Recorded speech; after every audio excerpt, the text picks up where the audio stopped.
மனோகரா நீதான் வாழலையே, உயிரை கொடுத்துடு, உங்கள் அண்ணன்களாவது வாழட்டுமே.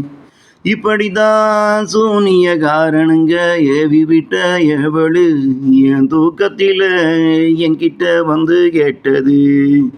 அன்றிலிருந்து இன்று வர நானும் படாத பாடுபடுறேன். ஆனாலும் என்னால இதிலிருந்து விடுதலை பெற முடியல. மனோகரா நீதான் வாழலையே, உயிரை கொடுத்துடு, உங்கள் அண்ணன்களாவது வாழட்டுமே. இப்படிதான் சூனியக்காரனுங்க ஏவி விட்ட ஏவளு என் தூக்கத்தில என்கிட்ட வந்து கேட்டது. அன்றிலிருந்து இன்று வர நானும் படாத பாடுபடுறேன். ஆனாலும் என்னால இதிலிருந்து விடுதலை பெற முடியல.